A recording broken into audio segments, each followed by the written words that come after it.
We are live. Welcome, mystery and thriller fans. I'm your on-air host, Sara DiVello, and I am so excited to welcome back the amazing Kimberly Belle here to tell us about her brand new red hot book, My Darling Husband. Kimberly, welcome back. Tell us about this book. Thank you. And thank you so much for having me. So My Darling Husband is the story of a woman named Jade. She is a stay-at-home mother, 2 kids. Her husband owns a string of restaurants in the Atlanta area. And she's coming home with her kids one day, and in the chaos of getting them out of the car, they're arguing on the back seat. She does not see the man in the shadows of the garage, and he's wearing a mask and holding a gun, and he forces his way inside the home and basically holds her for ransom, demands that she call her husband Cam, and ask him to come home, or basically demand that he comes home with a crazy high amount of money, $734,000 and some change. It's a very specific number.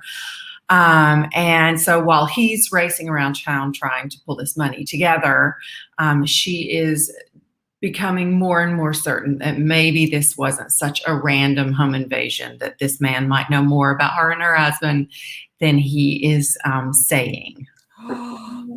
Well, Kimberly Belle, you hooked us good, as you do so well with book after book after book, just turning out the bestsellers. And I can't wait to get into every single dirty detail. And we are. But first, I just want to welcome everyone.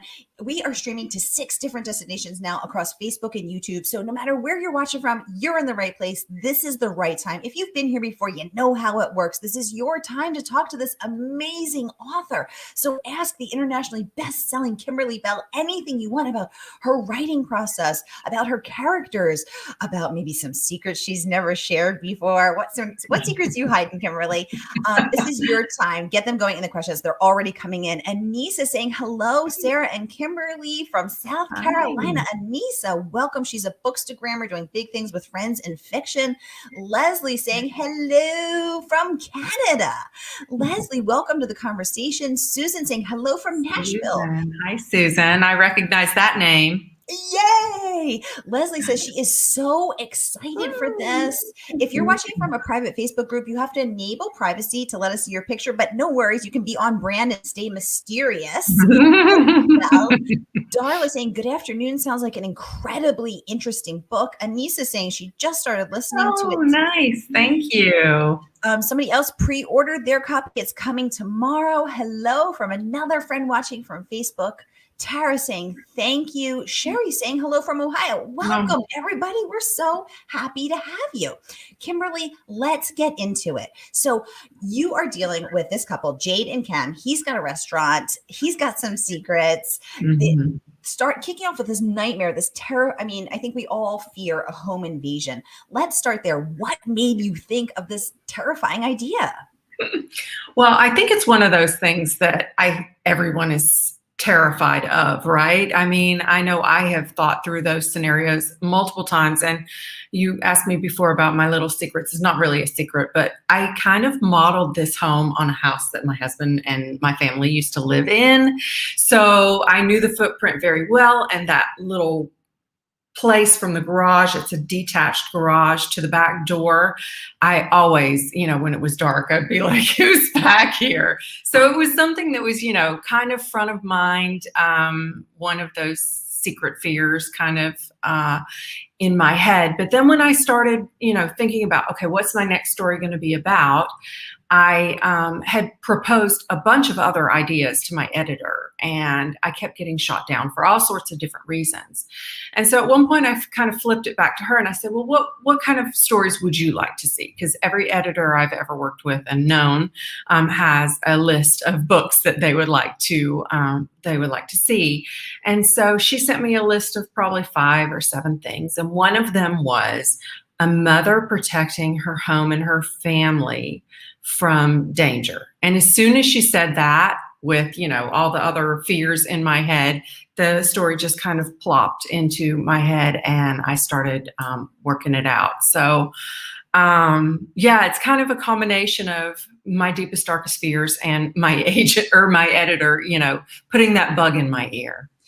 Yes. Oh, I love that. Thanks for spilling the secret, spilling the tea, as the cool kids say, Kimberly, letting us know where this crazy idea came from. I know I 100% relate to the fear of a masked stranger hiding in the shadows, jumping out, taking me captive, holding me for hostage. Mhm. It is so relatable. Mhm. Thank you for that inside scoop. Leach is saying hi from Texas. Leacha, welcome to the conversation. Always a pleasure to have you, ma'am. Welcome, Paola. I hope I'm saying that right. Welcome, Carrie. Welcome, Tara. Welcome, Sherry. So great to have you all. Thank you so much. Now, Kimberly, this book is already racking up all the praise. So let's get into that. Shondaland raving that this is a twisty thriller and a race against the clock told from various points of view, including the captors. Why did you want to include the captor? What made you think of that? Well, so without giving too much of the story away, the captor, his name is Sebastian. We find that out throughout the story. I really, he's a villain for sure, right? He's coming in this home. He's bringing a loaded gun with these two small children. They're 7 and 9. And so he's holding them ransom for a huge sum of money. So he's automatically a villain. But the deeper we get into the story, and because I'm telling it from his point of view, at least in pieces and parts, we get to learn and understand why he's doing this. And, like I said, a villain does something bad, but he has valid reasons to do this. And I wanted to kind of hold that up to Cam, who, is really just trying, and Jay too. And they all kind of have the same motivations, and that's to protect the people that they love the most. Protecting the people we love the most. So relatable and such a heartfelt, visceral desire. I love that. Leach is saying she's heard a lot of very good things about My Darling Husband, and she is very much looking forward to reading it. Susan saying the children in the story made it so real. I read it a month ago, and she's still thinking about it. Well, thank you. Susan, tell us what parts you're still thinking about without any spoilers. What hooked you into the story? What do you love about Kimberly's writing? I know what I love, but tell me what you love. I love the backstories. I love the complex stories. And Kimberly, one thing that I've noticed, a theme across all of your books, is this idea of the secrets that we each hold in a marriage, which I'm fascinated by. The person that you show as ourselves to our partners, and the part that we hide, the things from the past that we hide. Why do you write about this? What fascinates you about that? I don't know, and I do try to come up with ideas for stories that aren't necessarily a marriage, because just domestic suspense, which is officially my genre. It doesn't have to be a husband and wife, but I tend to gravitate to those stories because I think a couple of reasons. And by the way, I've been happily married for a very long time, so it's nothing really weird. But Kimberly's next book stars a wife who murders her husband. Kimberly's husband starts eating real nervous at the table. Right? Giving me the side eye. But I think even if you're not married, it's something that's very relatable. Everybody knows what a marriage entails, right? And sharing a life and a bed and everything with this person, especially when you have kids, you're really connected to this person in a way that even if you're not married, I think you can understand. So when there's some sort of secret or some sort of betrayal, it hits really, really hard. And, I'm kind of fascinated with, and my stories all kind of explore this, and this one too, like, where's the line? Where do you say, okay, I can't be with this person anymore? Where do you say, well, okay, what you did is wrong and it hurt me, but I can forgive that. It's something that I think just keeps coming back in my head because it's just so, there's so many ways a story could go. So I do tend to gravitate to the husband-wife themes. Yeah, because As someone who's also been married for a long time, marriage is hard, Yeah. and it's interesting to negotiate a partnership and to negotiate the daily living of that partnership, especially over the long term, as you both change and grow, and it is a fascinating subject matter. Okay, Mhm. so many great questions coming in. Susan would like to know, sorry, Anissa would like to know, have you ever uncovered anything in research that you were reluctant to put in a book as Mhm. it was just too scary, too much? Now you run the Killer Author Club, so we're guessing you know some scary stuff. I'm trying to remember research wise if there was anything, but there are things that I will kind of shy away from. I have two kids in this story, and that's always kind of, you have to walk a fine line with that. How much danger you're going to put them in, how much, if you're going to hurt them physically in some way in the story. So there are definitely places that I wouldn't go. I'm not sure it ever came out of research. I think it's more just like things that I wouldn't. Yeah, it would be too scary for me, so I wouldn't put it in a book. And what is it? Is it the violence, the idea of violence against children? Is that where you draw this line, Kimberly? Yeah, and I mean, for people who've read this book and even if you haven't and you hear what it's about, you probably think these children are in grave danger, and they are. Yeah.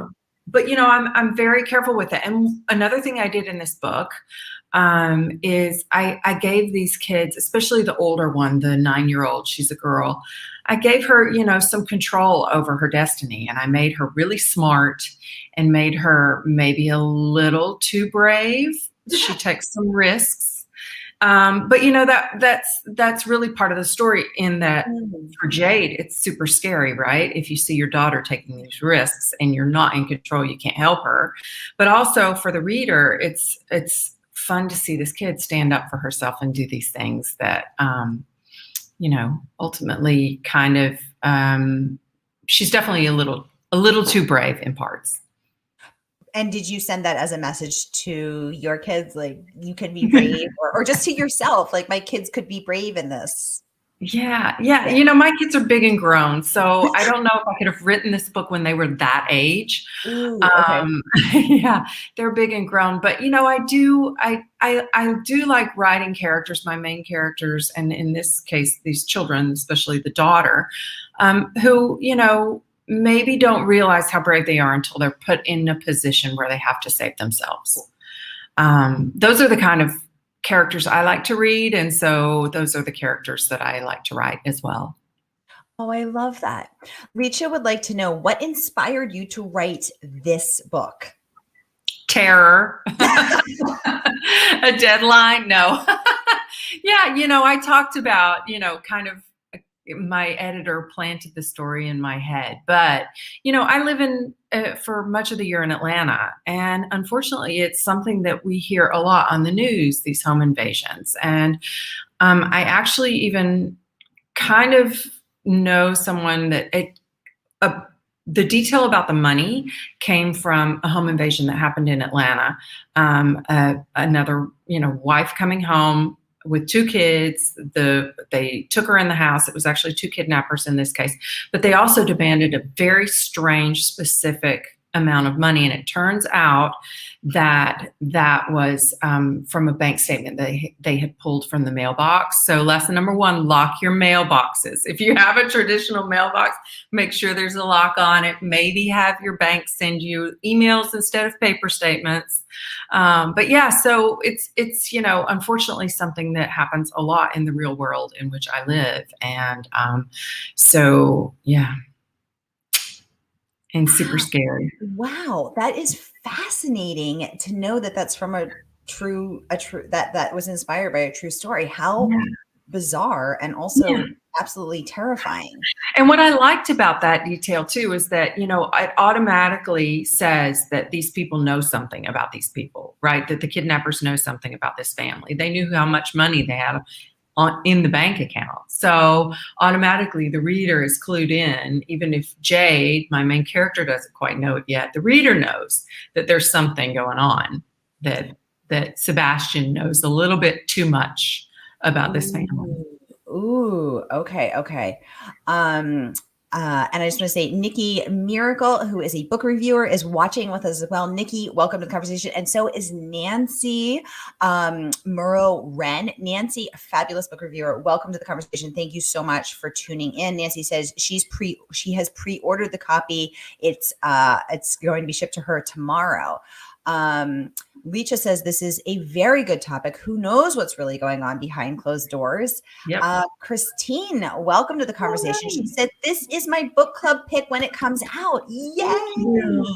Wonderful. Christine, let us know what your book club thinks about it. We love to continue the conversation over in Mystery and Thriller Ravens, the Facebook group, and we dish the good stuff over there. So I'm going to pop the link in the comments. So everyone come join there, read the book, let us know what you think. I want to remind everybody that the paperback book comes out tomorrow. So I'm popping the link in the comments right now. So pre-order the paperback, and the good folks at Murder by the Book will send you your copy tomorrow. Pick it for your book club. Let us know what you think. We can't wait to continue the conversation. Christine is saying hello from Texas. Christine, it's so great to have you. Thank you. And we're supporting Texas-owned, woman-owned bookstore today. Anissa says, thank you for answering her question. Anissa, always so great to have you. Leisha says, thank you for answering her question. Oh, hello, Stephanie Cooper, Books to Grammar Extraordinaire, Fire Pit and Books, joining us. She says, hello, Sarah and Kimberly, joining the conversation from California. Stephanie, welcome. She said she loves this book. It was her first book by Ms. Belle, and now she wants to read the rest.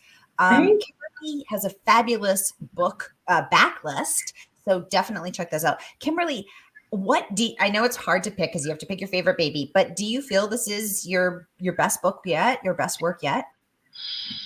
I don't, it's hard for me to pick a book that I love or think is the best book. It is like kind of picking, your children, your favorite child, which I will never do. But this book came out really fast and easily for me, which is not always the case.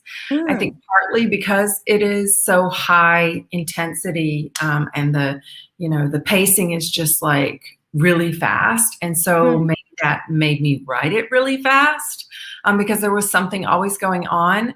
But I also started writing this book in probably around March of 2020. And I don't know what you guys were doing in March of 2020, but I was stuck in a house, washing my groceries and, hiding from the virus. So for me, it was also a really nice relief to kind of escape to, this fictional world, as terrifying as it was, and just, not think about all the scary stuff that was going on outside my doors. So, like I said, it's hard for me to choose a favorite, but I do love this book because it was so a quick and easy writing project for me. So it always makes me think back fondly on it for sure. Well, fortunately for anybody, so my favorite thing about doing this show is connecting readers to their favorite authors and introducing them to their next favorite writers. So in case you haven't read Kimberly's previous fabulous books, I'm popping her backlist in the comments right now. So a backlist means all her previous books. You can grab so many great ones. Stranger in the Lake, I loved that one.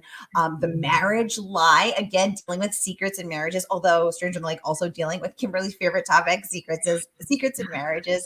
So many great ones. So grab it there, y'all. The paperback of this one is out tomorrow. Leisha's saying this is great. She only reads paperbacks. Paperbacks are so great, right? Because they're not straining your wrist. Right?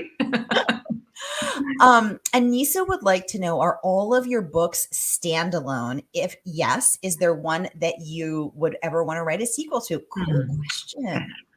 Yes, they are all standalones. As for a sequel, I don't know about a sequel. I think if I were ever going to pick up a story and write another part to it, it might be The Marriage Lie, but it might be a prequel. Just because, and if you've read The Marriage Lie, it kind of ends on a note that could go all sorts of ways. And I really like that because I like that readers get to kind of decide which way they want it to go. But I think there's a lot of meat, a story meat in, what happens before then, how Will and Iris became the people that they are, especially Will. He has a really interesting story to tell, I think. So I'm not saying I would ever do it, but I also say never say never. So this is fascinating. So I read The Marriage Lie. I loved it because it's so for those who haven't read it, it's about a woman deeply in love with her husband. He gets on a plane. The plane goes down. Then she finds out he was not on that plane, and she starts to unravel the secrets of his life. But it's not the story you think it's going to be, and I promise you that. So Anissa, thank you for the great question. Stephanie's also saying thank you. She would love to know how they made their start. She said it's a great question, Anissa. Thank you. For asking that, we're all thanking you. And Kimberly saying she would love to know how Will and Iris made their start. Darla saying, Kimberly, you have a very quiet in the background. Tell us about this little baby. That's Daisy. She's taking a nap. She is a Cavalier King Charles Cavalier. Yeah, she's a sweetheart. Oh, yeah. She always steals the show. Well, I think we all want to know how Iris and Will got their start. They are such an interesting couple. Darla saying another great author. She's excited to be introduced to. Her books sound quite captivating. Oh, they are captivating, Darla. So I popped her Kimberly's backlist in the comments. So go ahead and grab those and the current one as well. My Darling Husband out tomorrow in paperback, y'all. Oh, Kimberly saying she did read that one. Oh, sorry, Stephanie is saying she did read that one, Kimberly. So yay, it's so great. Christine says she's going to add The Marriage Lie to my order. Thank you, Murder by the Book. Christine, thank you for supporting Murder by the Book. Sharon, welcome to the conversation. She says she highly recommends My Darling Husband. Yay. So just so everyone understands how some people have read it. So Kimberly, your audiobook and your hardcover came out in December, and then due to the pandemic and some supply chain issues, your paperback's out tomorrow. How's that been for you? Kind of weird, actually. I've never had that before, the split date, and it was a little confusing at first, I think, for people. But because, like you said, the hardback was out end of December, along with the E and the audiobooks. So, but I can't remember who said it, Leisha. A lot of people really do love a paperback copy, and so been holding out for that one. Well, thank you for joining us. So just to let everyone know, so if you want the hardcover, the ebook, or the audio, that's out now. And if you want the paperback, I know I love a paperback, that's out tomorrow. So you order it today, and the good folks at Murder by the Book will send it to you tomorrow, so you can dive right in. Leisha saying Daisy is such a cutie. Anissa voting for a prequel to The Marriage Lie. I'm here for it. I am also here for it, Anissa. You and me will have a little book club. Leslie saying we've had the paper book for weeks here in Canada. Okay, I didn't know that. Well, you're ahead of us in many ways. The Canadian paperback came out earlier than all the other books. I know, it's just publishing. Crazy, right? I know. Every publisher on the planet is dealing with these issues right now. Exactly. We're all doing the best we can. Susan saying she listened to it on Audible, which makes it even creepier. I have a 6-year-old grandson who's my sidekick. My grandchildren are my heart. This would be my worst nightmare. Kimberly, did you get to pick the voice or have any input into the voice of who narrated? Tell us about that. So I usually get a list from my editor of, and so this, because there are 3 points of view in this particular book, I get 3 lists of potential narrators. And I usually give my, first, second, third pick. And then they go back to the drawing board and see who's available and who wants to do it. And so I think I got my first pick on all but maybe 1 this time. Usually I get, who I want or the next person. Yeah. And so when you heard those voices, you were like, yep, that's Sebastian. Yep, that's Drew. That's Cam. Or you just know it in your heart, or? Yeah. It's weird though, because, I'm a very visual. I'm not usually that auditory. So I do have to sleep on it for a night or 2. It's very hard for me to pick out voices. But, because all my books are set in the South, They also have to have a little bit of a Southern twang. But, I don't want them to sound like Scarlett O'Hara at the same time. So there's a fine line to walk in there. Not Scarlett O'Hara, not Deliverance, somewhere in between. But how does the audition process work? Do they read a section of that? Like, did the person who reads for Sebastian, is he then reading the Sebastian chapter, or you're just listening to him read the weather report and you have to imagine him reading? I usually get him reading, because they're all actors who do this for a living, right? And so I'll get like a link to one of their other books. They're all, on Audible or wherever it is that they're selling their audiobooks. So it'll be them reading a different person's book, basically.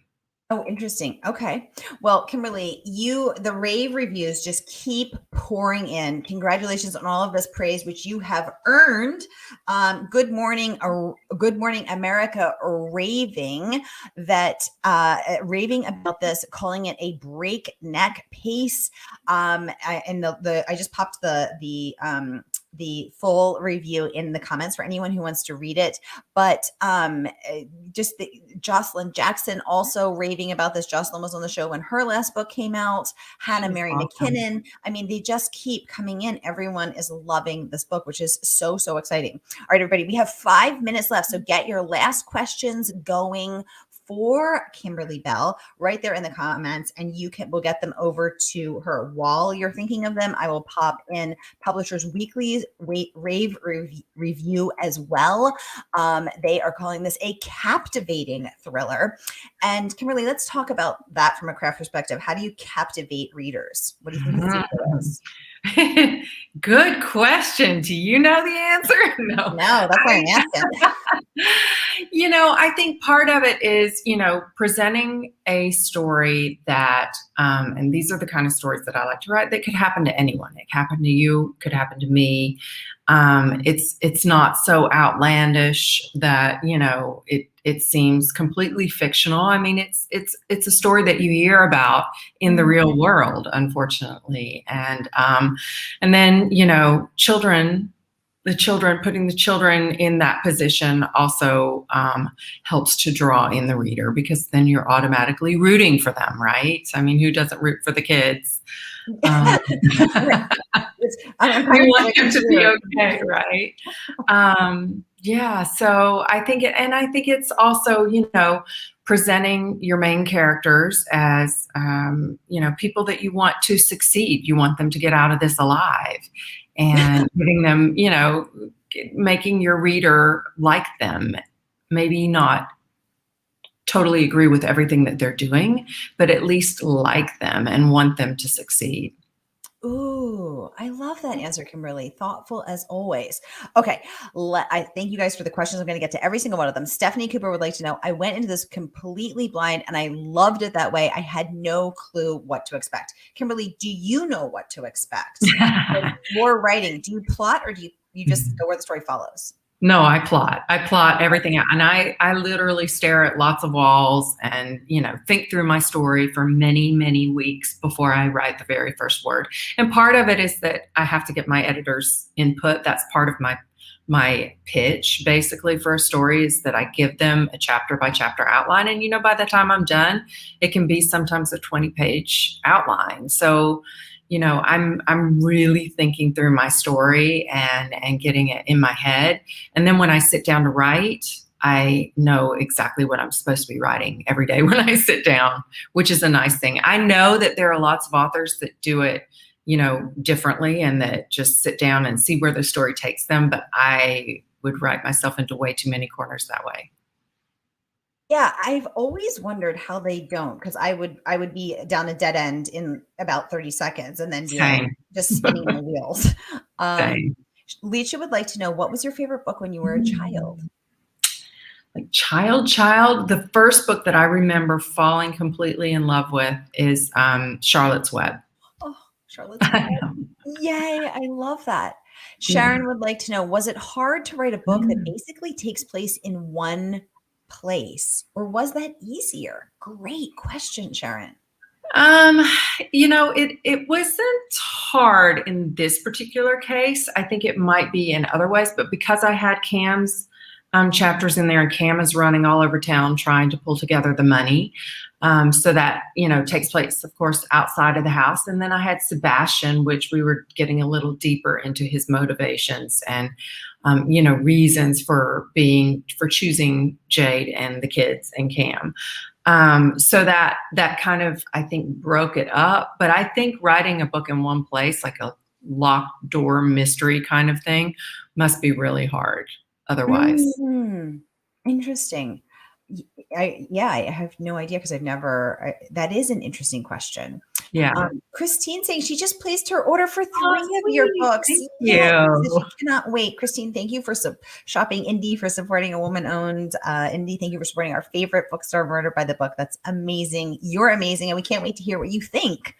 Alicia saying she loves reading books with twists and turns that are page turners. Let's talk about how you did that. So you're sitting there for weeks, you plot out your 20-page thing, your 20-page outline, and then do you go back and think, there's just not enough twists? Or do you ever think, my God, there's too many, you've got to take some out? How do you insert the twists and know where to put them? Yeah. So the twists, most of the twists are already in my outline, and hardly ever does anything change in my outline. Like, chapters might get shuffled around a little bit, but you know what? I go in thinking, okay, at 25%, there's going to be something big that happens, 50%, 75%, and then the end. And then I just kind of fill in from there.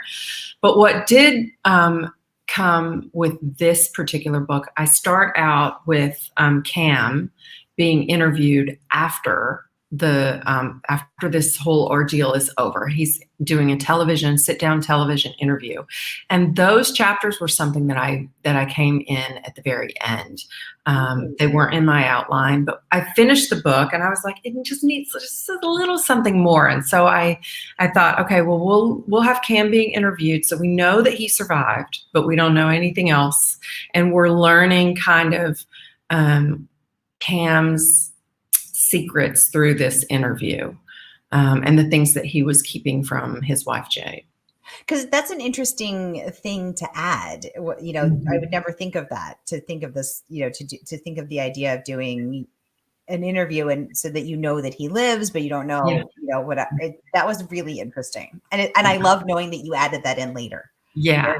And that's the only twist that wasn't in the outline.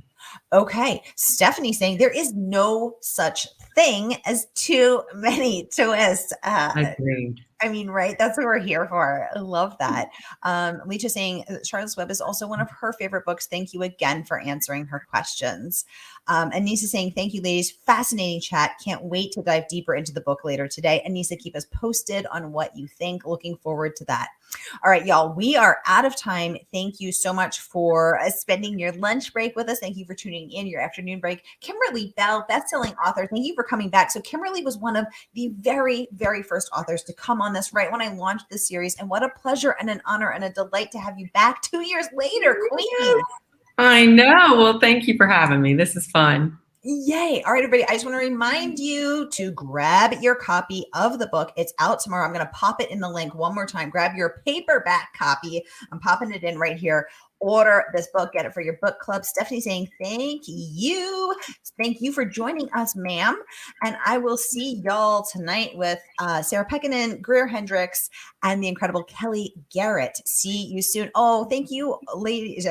Christine saying, thank you, ladies. What a fun event. Christine, thanks for joining us. Leisha saying, thank you so much for this awesome live chat. I enjoyed it. You ladies have a great day. Stay safe. You too, Leisha. Leslie saying, thank you. Y'all, thank you so much for this. You are my favorite. Thank you for being here. And I will see you tonight for #Mystery Monday, because Mondays can be murder. Sharon saying, great interview with Susan. Kimberly is the best. She's the only thrillers she reads. Oh, sweet. Those are #goals right there, Kimberly. Right. All right, y'all. Have a great day.